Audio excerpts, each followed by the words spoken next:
Muy buenas noches, estimados televidentes y radioyentes. La Mesa Redonda transmite hoy un programa especial por el aniversario 60 del asalto a los cuarteles Moncada y Carlos Manuel de Céspedes, en el que repondremos la intervención del comandante en jefe Fidel Castro Ruz en este mismo espacio de la mesa hace 13 años, el 24 de julio del año 2000, donde evocó la estrategia, los preparativos y las acciones de los históricos acontecimientos del 26 de julio de 1953.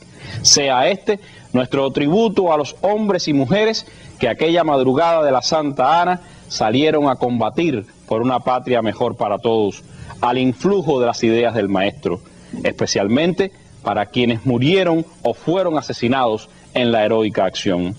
Con la misma convicción, patriotismo y espíritu de victoria de los asaltantes al Moncada, seguimos en combate.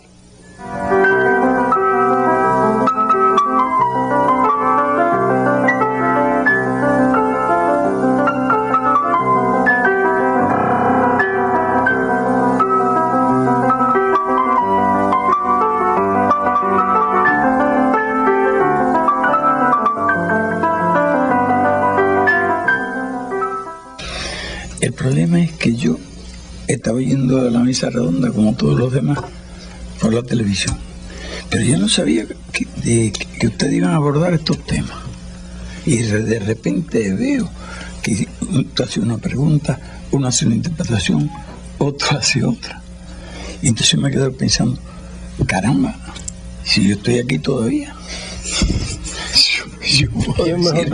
yo puedo decir algunas de las cosas que pasó o algunas de las ideas, algunas concesiones. Por eso vine rápido. Por el radio venía oyendo el programa. Solo un pedacito aquí no vi cuando tuve que tomar el elevador para llegar acá. Más o menos. Y sentí deseo de haber estado aquí desde el principio. Pero yo no sabía que ustedes iban a tratar estos temas y estos detalles. Y me decidí a venir, me senté allí. Y después, cuando te hicieron alto, vine para acá. De lo que oí, me parece que faltan algunos elementos. Entonces, Pedro sabe más detalles que yo de la Sierra Maestra. Y también he estudiado todo esto, sabe los nombres. Y eso. Pero hay la concepción estratégica, ustedes la plantearon aquí. Ese es un punto que yo pienso que conozco bien. Entonces, hay algo que no se ha dicho, por ejemplo, que todos nosotros hemos vestido de militares. ¿Alguien lo dijo? Ah, esa es la parte que no oí yo. Porque la concesión está muy asociada a la idea. Nosotros tenemos que utilizar el factor sorpresa total.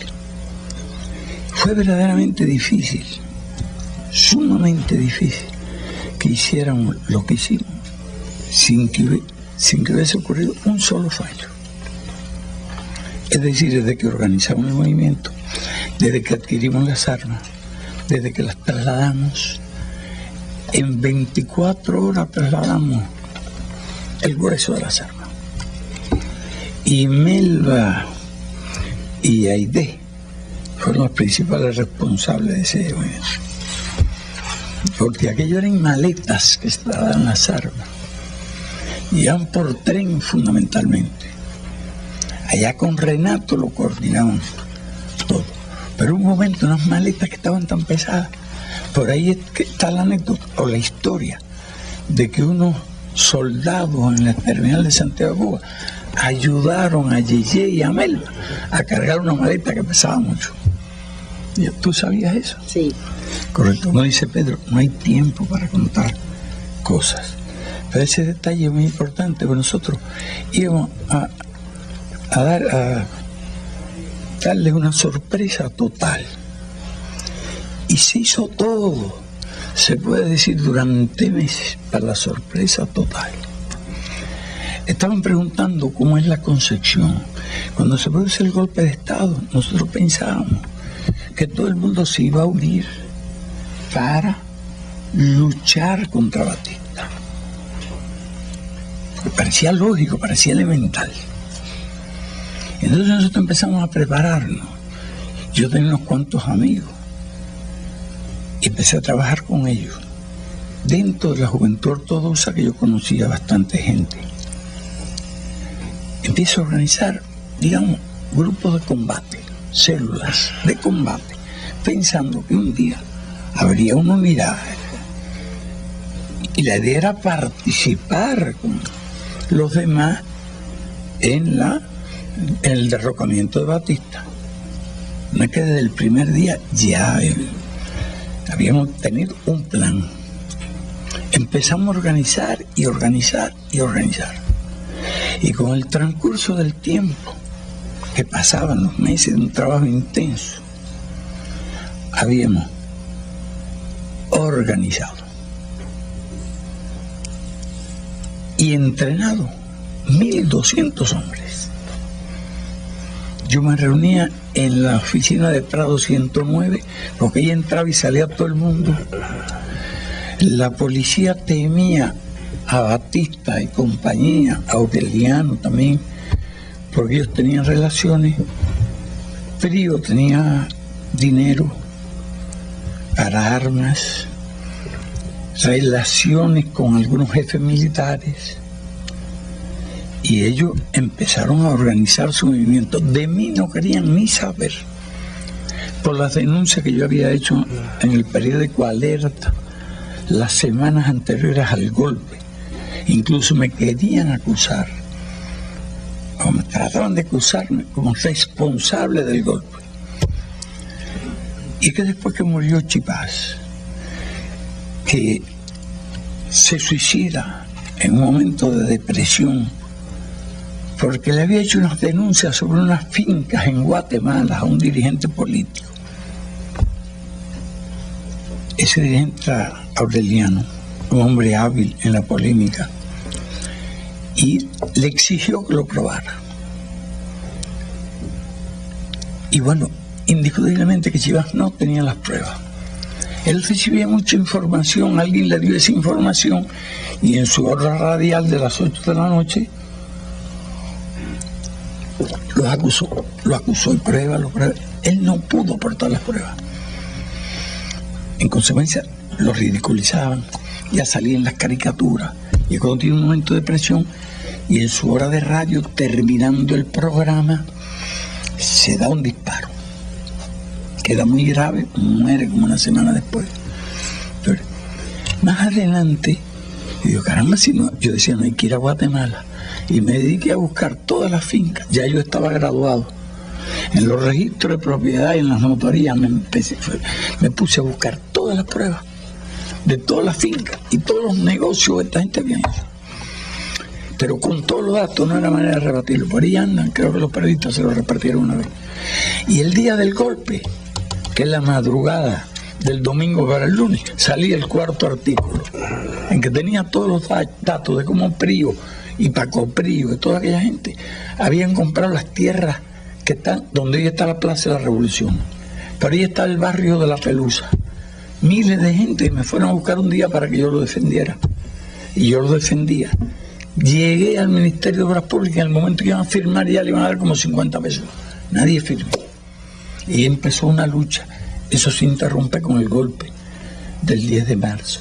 Ese día salía todas las tierras que habían comprado donde está el Palacio de la Revolución y todo aquello, por lo que lo habían comprado, desalojando gente. Y lo que valían aquellos terrenos eran decenas de millones de pesos, no se lo denunciaban. Ellos entonces trataban de culparme de que yo había socavado la autoridad del gobierno. No querían ni ir a hablar de mí, por eso no hay tiempo. La historia es larga de aquel periodo. Mientras tanto, nosotros preparando gente para una posible unión de todas las fuerzas y participar. Nadie más se dedicó en el seno del Partido Ortodoxo a organizar a la gente. Pero yo te puedo decir lo siguiente: yo tenía un carro, era un Chevrolet 5315 que lo había comprado a plazo. Y bueno, que rato me lo ocupaba porque estaba retrasado en el pago. Pero bien, yo recorrí 50.000 kilómetros en ese carro. y se fundió como 3 días antes de salir para Santiago en el Moncada. El trabajo fue en detalle, intenso. Escogimos los 160 hombres entre las células más, vaya que más conocidas. Entrenamos, nos asociamos a los clubes de tiro. Hacíamos práctica del tiro con aquella escopeta de platillos. Las escopetas eran balines, 9 balines. Terrible para la lucha de cerca, mejor que una ametralladora. No estaban recortadas y las compramos todos en las armerías. Preparamos gente para que compraran armas. Otro que se presentaba como un burgués allí en los campos de tiros. Otros lugares que ensayábamos con fusil ya eran lugares que escogíamos con los compañeros del movimiento. Muchas actividades, pero casi toda la atención del gobierno se consagraba en los auténticos. En Gabrieliano, que entraba y salía, tenían muchas armas y tenían los recursos y tenían los fondos. Y nosotros pudimos trabajar normalmente, en plena legalidad, y organizar eso. Logramos la sorpresa total. Ese era el plan, a mi juicio, era perfecto. A mi juicio. Si hoy tuviéramos que hacer eso otra vez, haríamos exactamente el mismo plan. El factor, tú lo mencionaste, el de la posta cosaca fue el elemento fatal. Y esa posta, tú dices por el perímetro, no, esa posta se movía desde la calle esa donde se dobla, ¿cuál es? La calle Trinidad, en la que está... No, hombre, la avenida Garzón. de Garzón, para doblar. Ella, eran carnavales. De esa posta no teníamos noticias. Y habíamos observado bien todos, que coincidió con el carnaval. Coincidió. O, de cierta forma, lo hicimos coincidir. La fecha que escogimos, en que viajaba mucha gente para allá. Nada tenía de extraño cómo hicimos el viaje. Eso sería otra larga historia. Entonces era la fecha de cosas, pero creo que el carnaval fue el origen de la posta cosaca, con la cual no contábamos. Tú explicaste, te escuché lo que pasó con el grupo aquello. Eso no eran 10 combatientes de nuestro movimiento. Realmente fueron unos invitados. Porque no quiero mencionar de dónde vienen. La universidad tenía muy buenos y excelentes combatientes. Tenía a José Antonio y otros muchos más que se batían con la policía y con todo el mundo, con un valor extraordinario. Pero había algunos, bueno, que eran al parecer muy valientes, siempre estaban hablando. Ese grupo que llevamos, ese grupo fue el que se arrepintió. No eran realmente la gente reclutada y entrenada por nosotros. Era un cierto compromiso que existía, ya que nosotros entrenamos la gente toda, Salón de los Mártires, los 1200, y los entrenó Pedro Miré, que fue la primera captación que hicimos, muy valiosa porque el que estaba encargado con un fusil Sprinter, un M1 y una ametralladora Thompson. Por ahí pasaron los 1200. Entrenamiento en seco. Lo captamos porque era un estudiante. Entusiasta, se entusiasmó que la gente más disciplinada, la que iba allí. Había más de 30 grupos. Cuando nosotros decidimos hacer ya por nuestra cuenta un plan, cuando llegamos a la conclusión de que nadie haría nada. El último caso fue el de Bárcena, que tenía algunas conexiones en Colombia. Y entonces me habló para atacar Colombia. Yo le digo, usted tiene conexiones, ¿usted cree que eso pueden franquear aquello? Flanquear la entrada. Dice, sí, lo tengo. Entonces le sugiero lo siguiente: no hable de esto absolutamente con nadie, porque nosotros tenemos todos los hombres para hacer esa operación. Entonces, a los 3 días había hablado como con 30 o 40 grupos, esa es la verdad. Yo no sé si tendrá familiares, no trato de decir nada para restarle, pero eso era su método. Habló con todos los grupos y había gente que pertenecía a 3 o 4 grupos diferentes. Había gente que estaba en varios grupos, la gente nuestra estaba bien organizada. Un elemento fundamental, los jefes no lo conocía nadie. Tuvimos problemas con algunos conocidos, delataron, se debilitaron. Tuvimos que aprender a conspirar. Tuvimos un mimeógrafo, lo perdimos, porque teníamos un periodiquito. Tratamos de hacer una estación de radio y la perdimos, nos traicionaron. Entonces hubo que adoptar medidas antitraición, compartimentación total. Y el plan del Moncada lo conocíamos solo 3 personas. Teníamos un grupo de 10, pero teníamos un ejecutivo de 3. Y realmente ellos me otorgaron toda la confianza. De modo que yo podía actuar yo conversé con cada grupo, con los 1200, y los conocía más o menos cuando hicimos una selección. Cuando el desfile de las antorchas enviamos, fueron 300 los que enviamos, sí. Parecía que había una multitud, 300 con antorchas. Aquella fue una especie de, no de demostración de fuerza, queríamos tomar los carros de esos de bomberos que aplastaban la multitud. Dimos clase de comando, nos conseguimos un tipo que le enseñó comando a la gente. Tiraba bien. Aquellas armas eran las armas suficientes. No recuerdo el número exacto de escopeta calibre 12 con balines, pero era más que suficiente. Si la gente no sigue detrás, con lo que iba detrás de mí, tomamos el cuartel. Y la cosa era bien sencilla, tú tienes el mapa ahí. Había 3 puntos. El hospital, porque quedaba al fondo. La audiencia, porque era un lugar elevado. Y nosotros teníamos que tomar el puesto de mando, era la misión mía. Tomar el puesto de mando. Pero vestido de sargento, llegando de sorpresa. Los demás tomaban las barracas donde estaban durmiendo los soldados. Tenían que empujarlo hacia el patio para que quedaran prisioneros entre el hospital, el fondo del hospital, donde estaría Abel con 20 hombres, el grupo de Raúl que estaba en el Palacio de Justicia, y el grupo mío. Yo llevaba alrededor de 90 hombres, lo que tenía que haber entrado. Pero con 60 se tomaba aquello, no hay problema de sorpresa. La confusión fue general.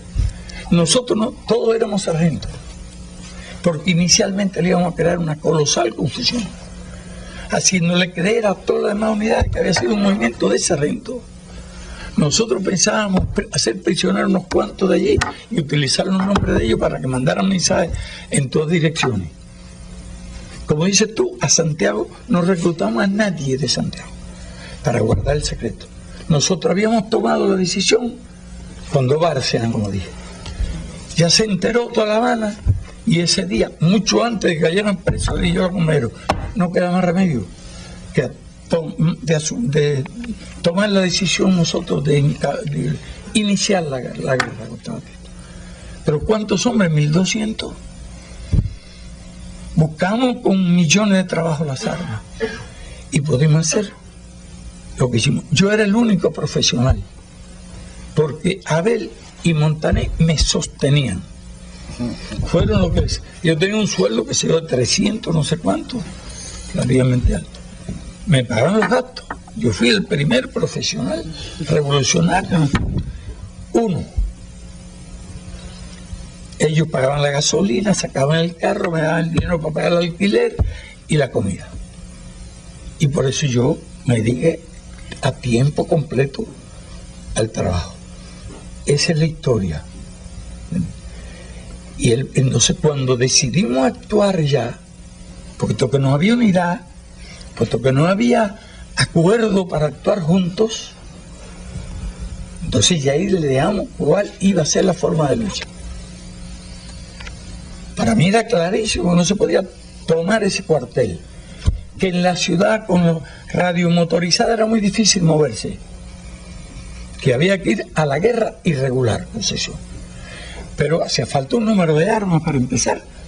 Y ahí había como 2.000 o 3.000. Y lo que nosotros fuimos fue a ocupar las armas.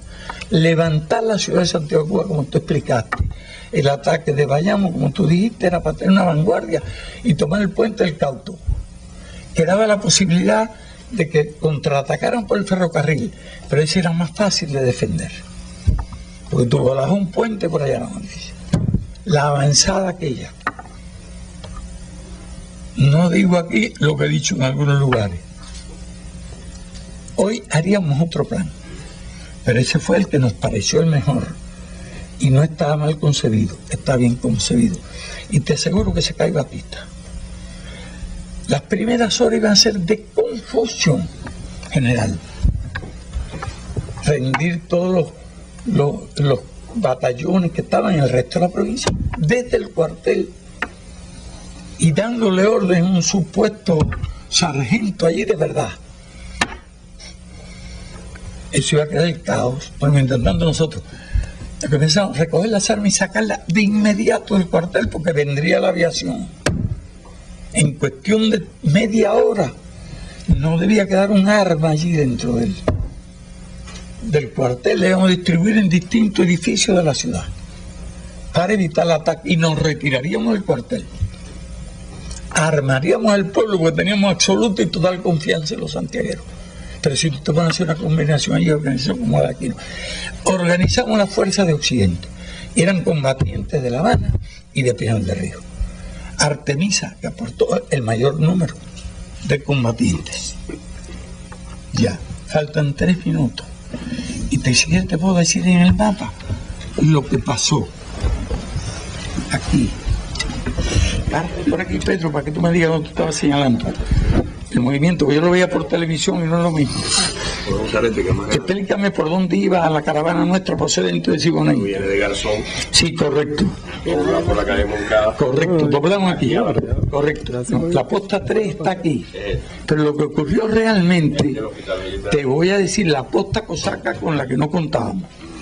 Ramirito, como explicó, y yo lo oí por radio, tenía la misión de tomar los voluntarios que yo pedí para tomar la posta y quitar las cadenas. Yo tengo entendido que ellos llegaron a quitar las cadenas. Cuando él habló ahora dijo que se armó el tiroteo. No. Ellos van, se bajan, el primer carro va como 100 metros delante del mío.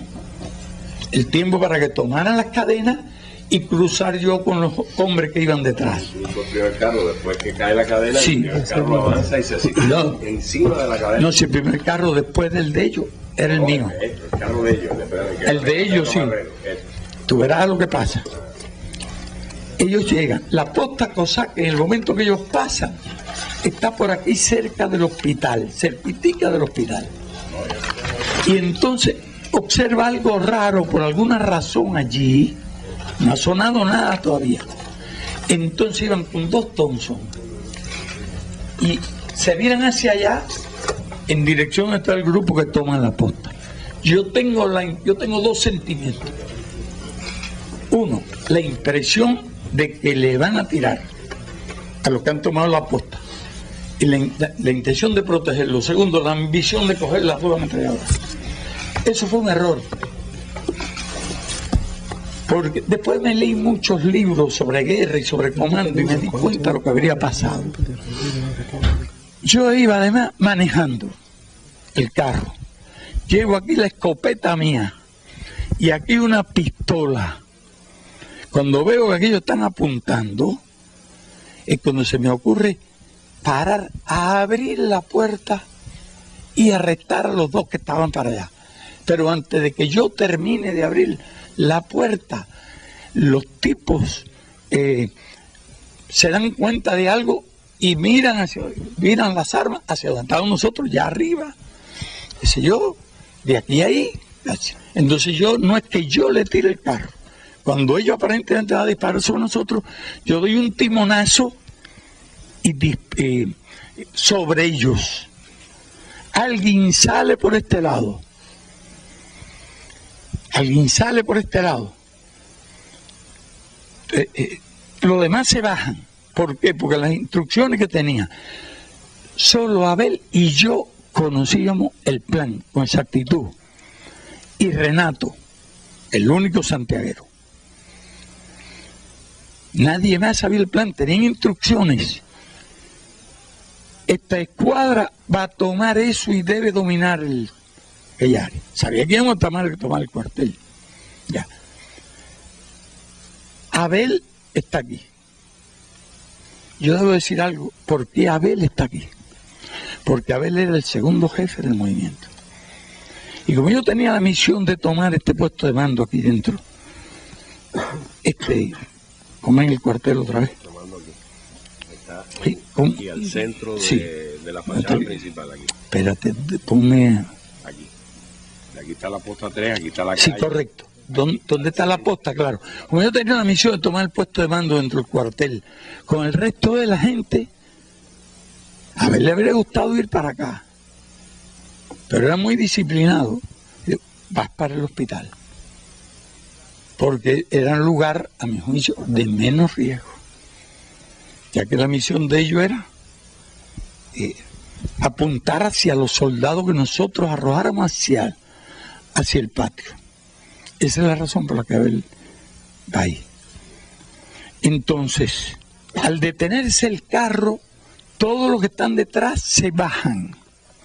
Porque yo tenía instrucciones cuando se detuviera el carro, bajarse allí y tomar las barracas.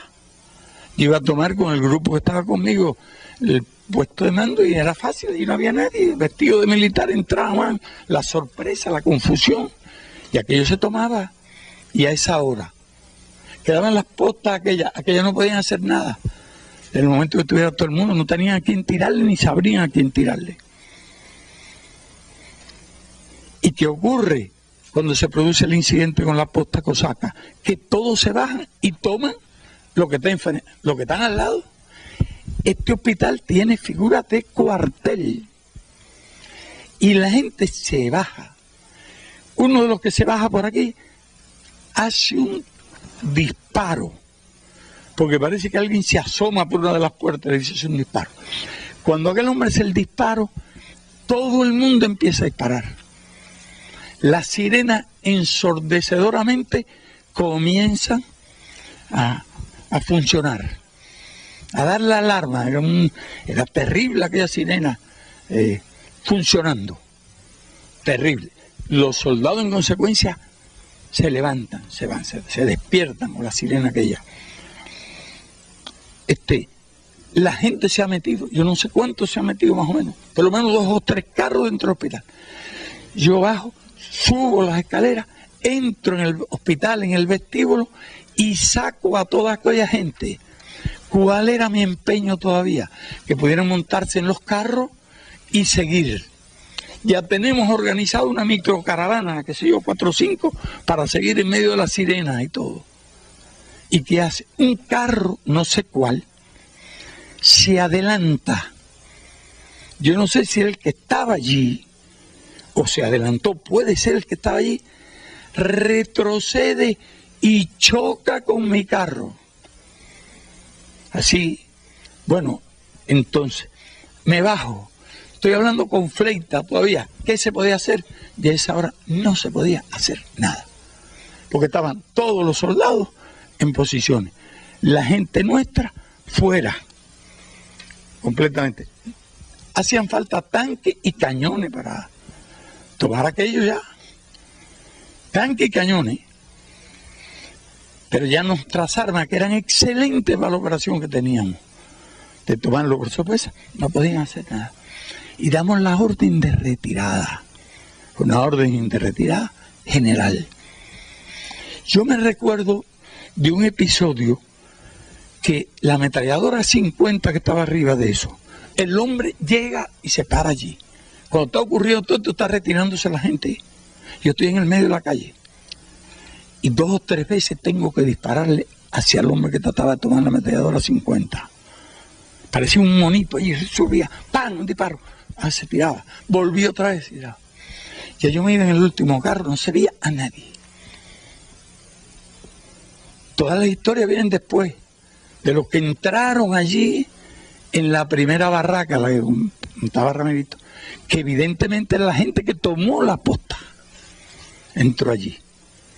Pedrito no sé dónde se metió, porque Pedrito se quedó con un fusil combatiendo, pero nadie lo vio. Allí no sentía más que tiro y la calle vacía.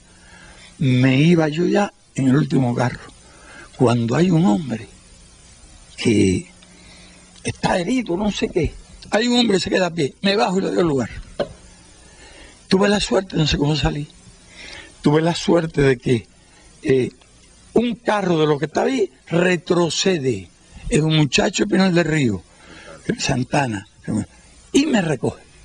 Y me voy. No se veía nadie. ¿Cuál es la idea? Estoy pensando en los de Bayamo, que han tomado Bayamo. Y digo, con este grupo de gente hay que atacar un cuartel, y pienso en el cuartel del Caney. Llegar con aquello y tomarlo. Yo voy, ya te digo, casi en el último carro que me recoge. Pero los demás carros doblan hacia Siboney. Yo doblo hacia Siboney. Esa es la historia. Eso no duró mucho tiempo. Brevísimo tiempo. Lo que menos yo me imaginaba es que Abel, no es que se le mandara una orden a Abel, se da la orden de retirar a todos los que estaban allí en aquel lugar. Ese es el momento de Raúl que está arriba. Voy a decir una cosa, Raúl no era el jefe de esa escuadra, era otro el jefe de la escuadra. Y él va, porque bueno, él se interesaba en esa lucha. Él había estado fuera, había viajado. Yo le hablo del plan y él, con el mayor entusiasmo, acepta.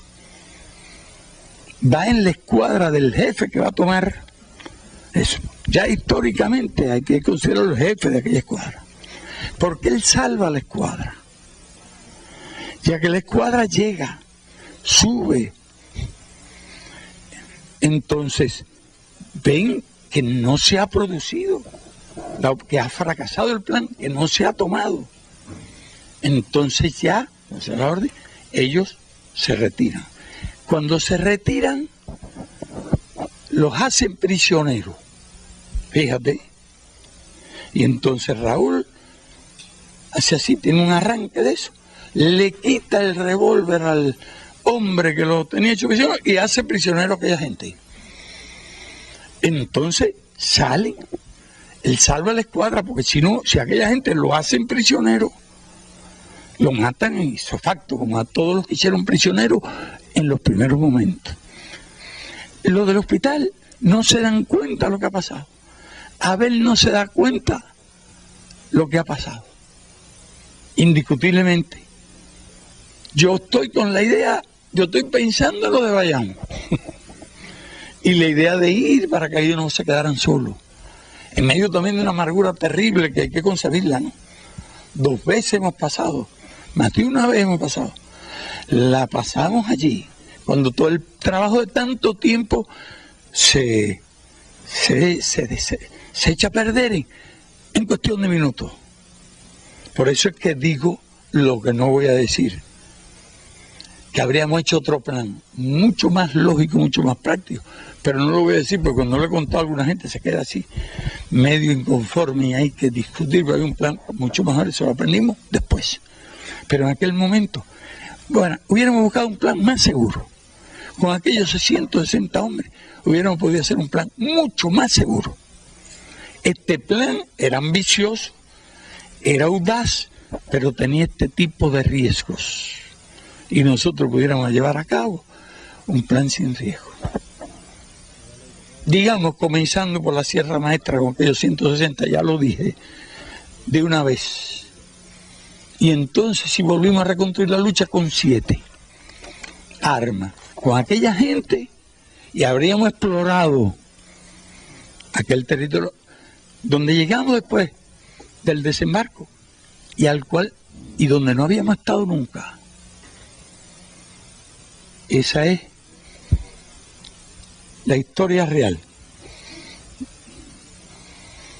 Y con 60, Pedro, se debe de tomar, no hacía falta tanto. Si el grupo Ramirito tomó aquello. Y algo que quiero decir, ya, yo era marxista-leninista hacía por lo menos 4 años. Voy a decir algo más. Abel era también marxista-leninista. Montané, Nico. Yo fui realmente el comisario, el instructor de ellos. Después del golpe de Estado y en medio de toda esta actividad, nosotros tenemos un curso de marxismo en una casa que nos prestaron allá en Guanabo. Y allí dábamos unos cursos a partir de una biografía de Marx. Yo me había leído todos los libros, que por cierto, cuando llegamos al Moncada, ella debe acordarse, viene, cuando me interrogan a mí, me dice, ¿quién es el autor intelectual? Yo digo, cuando se me ocurre, Martí es el autor intelectual. Y me preguntan, bueno, por ahí había un libro de marxismo de Lenin. Digo, sí, había un libro de Lenin, nosotros leemos a Lenin, y el que no lo lea es un ignorante. Fueron las 2 respuestas que yo le di, pero ya ese núcleo era. Había uno que no lo era el de Bayamo, que era el tercero. Martín Arara, un muchacho trabajador, activo, era inteligente, pero que le gustaba era la acción. No se preocupaba gran cosa por las ideas, la ideología, o sea, lo que quería, acción. Y él después, no sé, un hijo más, tenía la misión de tomar Bayamo, el cuartel de Bayamo, para tener un punto de avanzada frente al contraataque. Nosotros pensábamos llamar a la huelga general, ya con las armas, cuando nos identificáramos.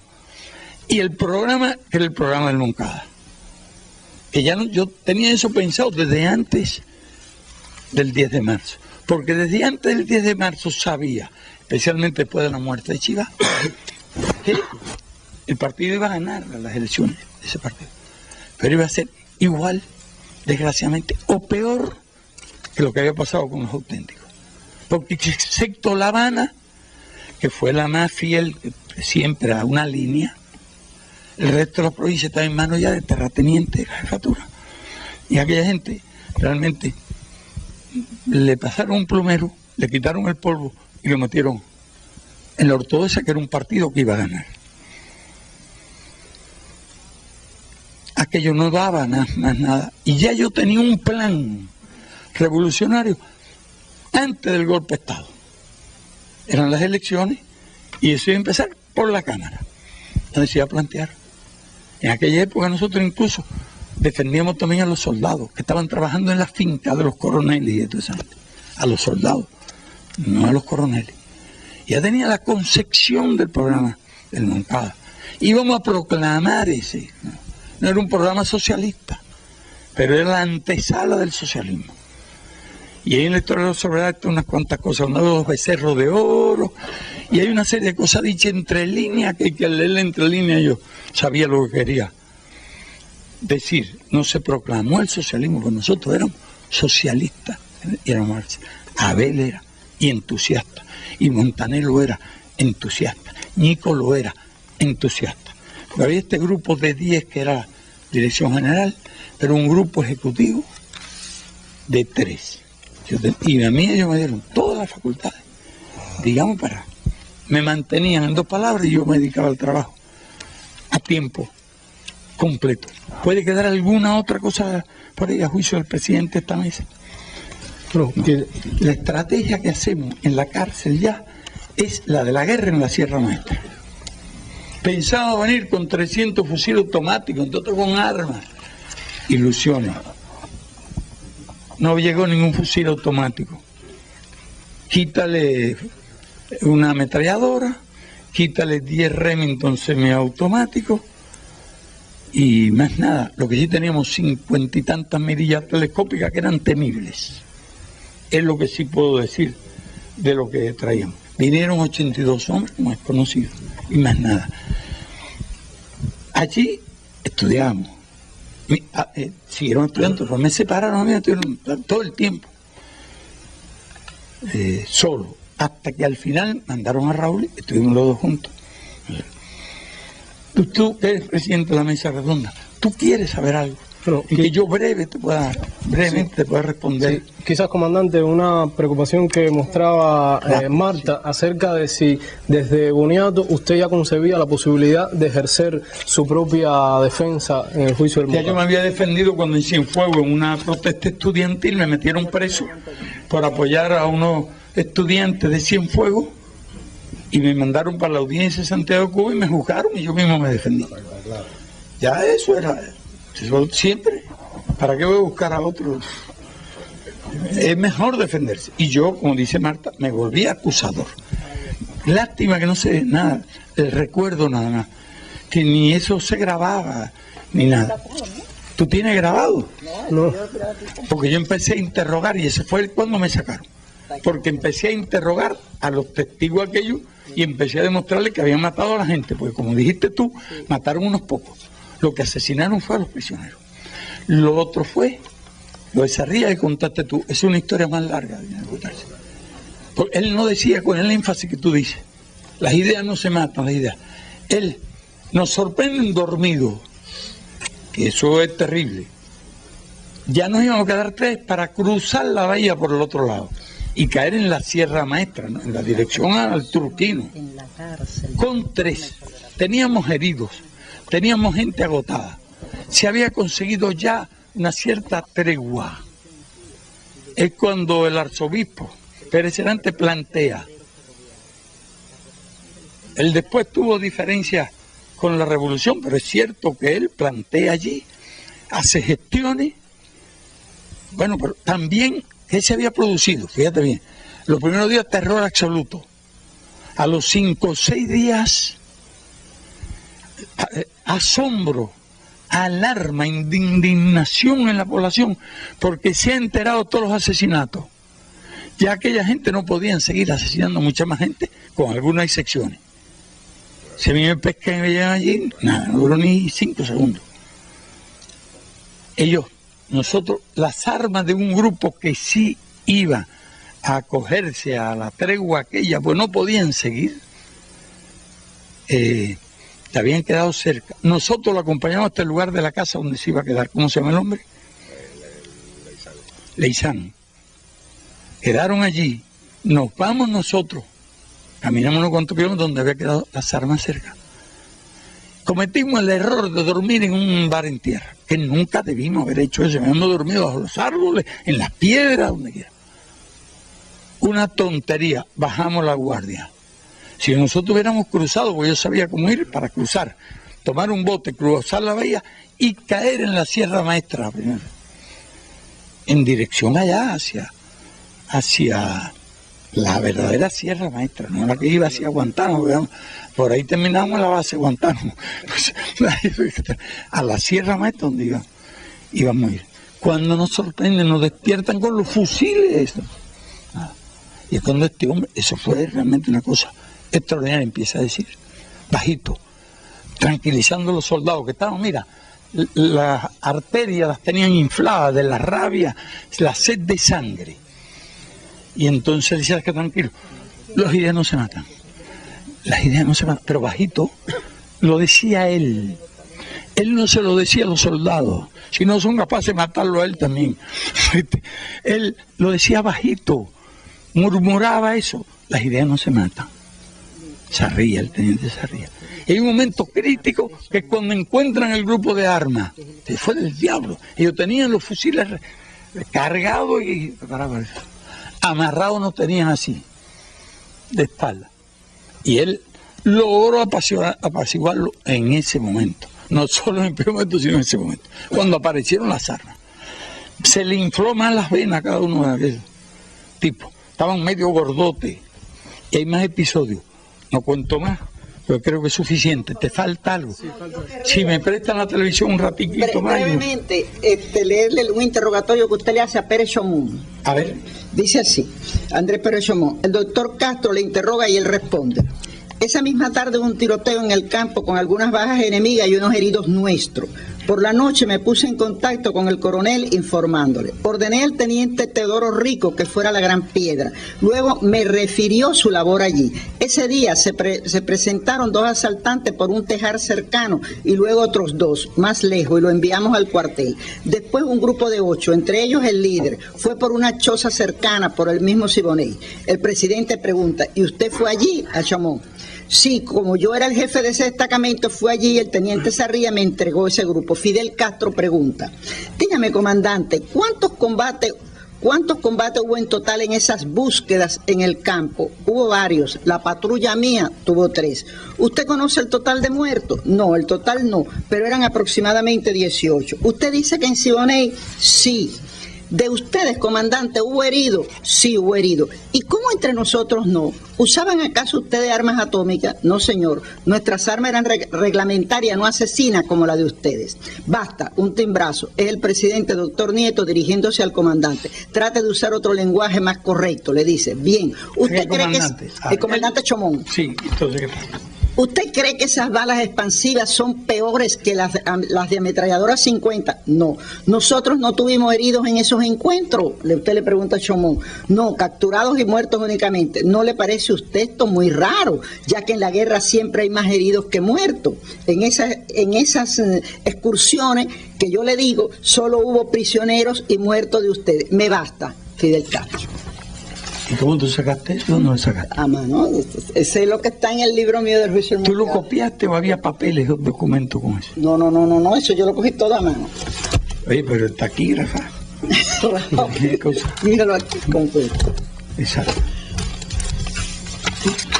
Sí, comandante, sería bueno conocer algunos detalles sobre la preparación ya de usted para la autodefensa, porque después en este alegato están los principales problemas de Cuba y los programas para resolver esos problemas. Algunos libros, porque yo estaba hasta una huelga de hambre hice allí, y realmente, porque me incomunicaron, hice de unos cuantos días, me habían dejado allí, inventaron eso, un certificado que estaba enfermo. Yo aproveché, le pude pasar a Melve una carta denunciando que yo no estaba enfermo, que estaba bien, que me estaba sacando el juicio. Claro que no me hicieron ningún caso. ¿Viste? ¿Está por ahí? Caramba, mira que tú tienes cosas. Esa es la carta. Sí, tenía buenas letras en aquel tiempo. Y este es Matorel el que le firmó el certificado. Sí, él no sabía qué hacer y está explicando, diga, tú hagas lo que tú querías hacerlo, yo actuaré según mi plan. Y es cuando hice la carta y lo denuncié, otro escándalo. Pero me dejaron y me jugaron después, allá en la salita aquella. Yo tenía libros allí, voy a traerlo, porque tenía sobre todo la historia de las doctrinas sociales o de las doctrinas políticas. Lo tenía, no. Ese era, el de Roa era de la doctrina social y este era de la doctrina política. Un libro ahí y yo era una asignatura que yo estudié, pues yo estudié como 3 carreras. Me faltaban 2 para terminar ciencias sociales y ya no, como me dediqué a la revolución no terminé. Desde antes, yo estudié mucho al final después que vine de la expedición de Cayo Confite y después de Bogotá. Me dediqué a estudiar porque me fui por la libre, no me quería ser un estudiante. Allí algo que criticábamos mucho, un estudiante de eso que se perpetúan allí. Yo no podía pasar el curso porque no podía hacer los exámenes a causa de la expedición de Cayo Confite.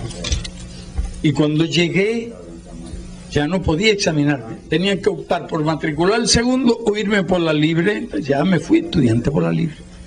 Pero seguí mucho en la actividad política, hasta que me puse, creo que fue después de lo de Bogotá, en año y medio saqué 47 asignaturas, que eran las que necesitaba para sacar las 3 carreras, porque yo quería una beca, porque quería estudiar economía, pero con idea revolucionaria.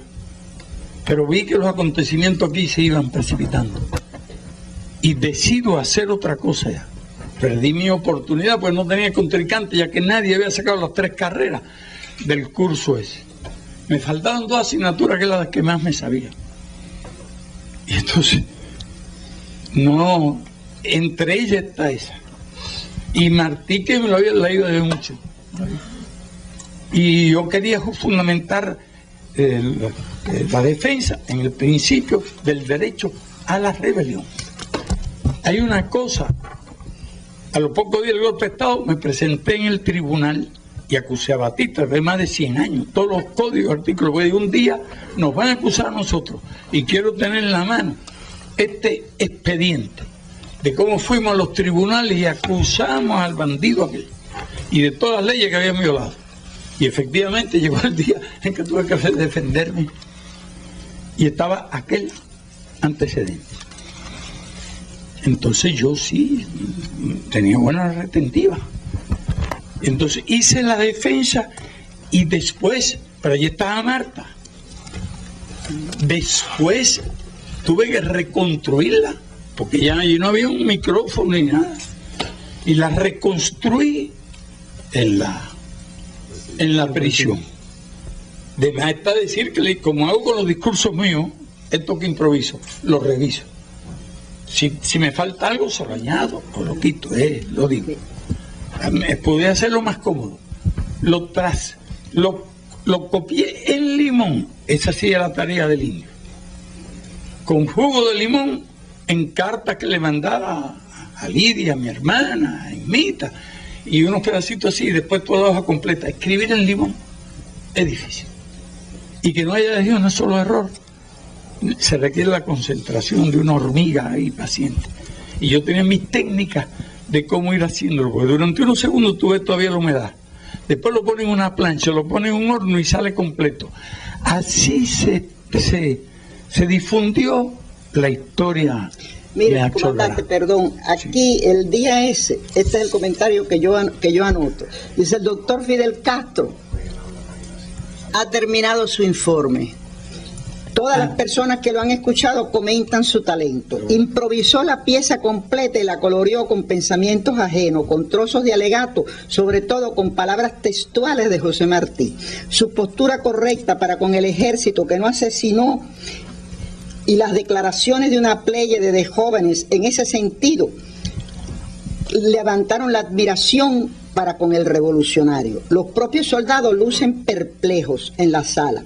Le permiten que hable con personas que están en el interior del saloncito. Parece como si olvidaran que están en presencia del ciudadano que con las armas en la mano ha pretendido derrocar al caudillo de las Fuerzas Armadas. El presidente ha anunciado un receso. Salen a deliberar y a los pocos minutos entran al salón nuevamente. Llaman la atención. ¿Y viste todo eso? Ese día. Pero comprende usted que no sufre. Que lo veo, usted haciendo preguntas, digo, caramba, pero si yo estoy aquí todavía. Y puedo. Es verdad que han pasado un montón de años, pero posiblemente ni tú, ni aquellos me estaban jugando, ni yo. Puedo imaginarme que un día ustedes deben estar haciendo historia y yo sentado en un televisor viendo ahí. Y algunos detalles que no se explicaban, los detalles son muy importantes. No, ni yo que yo iba a esperar después lo fue llover. Tremendo, la gente se portó bien. Claro, un revés produce una desmoralización del diablo. No hay que extrañar que la gente volvió al lugar, soltó mucho, pero hubo un grupo que siguió hasta la montaña. Llevábamos, ahí sí no hubieran hecho falta rifles de más alcance, porque veíamos una patrulla de soldados por aquí, otra por allá, y nuestras escopetas no llegaban allí. Nuestros fusiles 22 no llegaban allí. Esa es la cosa, pero ya que pasó, digo, yo voy a ir por ahí, me voy a sentar y ver si necesitan alguna ayudita que yo le di, sobre todo para esclarecer algún detalle. Ya le hemos tomado la mitad del tiempo a él y bueno, ¿te queda algo? Gerardo Paul, su compañero Gerardo Paul Cabrera, un compañero de celda de los últimos días, un ferroviario, que según me ha contado, en la cárcel usted sí, pues hablaba... Sí, pusieron con los comunes. Y ahí estaba yo con los comunes. Y hablaba de lo que iba a decir en la historia me absolverá, él me ha contado. Y entonces le dijo, no, con eso usted sale suelto, comandante. Y ahora hay que tener en cuenta que hay mucha gente que hace historia. Yo mismo he visto la historia hecha por otro. Y es increíble. Él fue juzgado. Por eso cada dato le exigen a uno que escriba algo, pero ¿cuándo? Uno siempre tiene cierto deber de contar cosas. Él fue juzgado con usted Pero, en ese padre, hay muchas cosas que estar haciendo todos los días. Él fue juzgado conmigo. juntos, sí. Hombre. En la sala de que estaba enfermera allí. del hospital, sí. Era Gerardo Paul Cabrera, estaba Abelardo Crespo y ese ferroviario. ¿Tú lo conoces? Sí, como no. No quiero decir nada ni de mentir lo más mínimo. Sí, lo único no. que digo, bueno, a ver, que Sí. cuenta lo que es. Sí. Tú sabes que al cabo de 40 años... Lo metieron los últimos cuenta. 2 días y dice que le llevaron, su mujer le llevó un chilindrón, una cosa, una comida. No me dónde. A la cárcel a él, y que usted no había comido, que sí, lo compartió con usted. Caramba, qué mal agradecido soy que no me acuerdo del cilindrón. Pues, está vivo. Bueno, hasta hace el año pasado estaba vivo en Santiago de Cuba. Localízalo y salúdalo. Vamos a conversar, él y yo. Había un grupo allá, eran bastante los que estaban. Sí, pero él lo acusaron. Ellos cuando me quedo solo me ponen con los presos comunistas. Él lo acusaron porque había sido dirigente de un sindicato comunista. Y lo Bueno, entonces si era dirigente del sindicato comunista. Allí pusieron a la Zaropeña, porque ellos metieron preso un montón de gente que no tenía nada que ver con esto. Ellos querían pintarlo de un golpe en conexión con los auténticos, que están muy desprestigiados, y lo pintaban con un golpe comunista auténtico. Entonces inventaron todas las... Y una gran calumnia, Marta, sí. es que dijeron que nuestra gente había degollado a los soldados en el hospital. Mira que le hicieron creer eso. Le hicieron creer eso. Aquellos soldados creyeron eso. Y allí, si acaso, un disparo que a mí me dejó casi sordo, de uno que se asomó por una ventana, que alguien hizo al lado mío, casi en los primeros momentos, puede haber sido herido. Porque ellos no sabían dónde estaban. Y que tenían armas blancas. ¿Viste? Y nadie tenía un cuchillo. Y cuando yo entré y saqué a la gente, no habían subido entrado en ninguna sala de enfermos ni nada, pero ellos utilizaron eso, le hicieron creer eso a los soldados. De verdad, que nosotros habíamos degollado a los enfermos en el hospital, solamente. ¿Cuánto tiempo lo creyeron?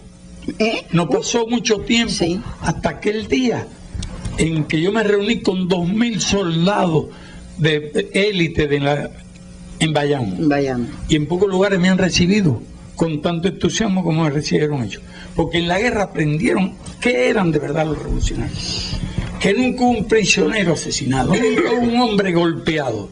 Y que estaban 48 horas con nosotros y lo poníamos en libertad. Los oficiales le daban su arma. Solo Quevedo del batallón del Higüe, porque le iban a tratar de echar la culpa. Y realmente había combatido muy bien y con mucha inteligencia. Y en cierta forma, para protegerlo, nosotros no lo pusimos en libertad. Le habrían echado toda la culpa. Y después fue muy útil porque se unió a nosotros y prestó importante servicio. Los combates. Pues nosotros lo libramos con esa tropa de Bayamo. Con 180 hombres empezamos los combates. Ellos tenían.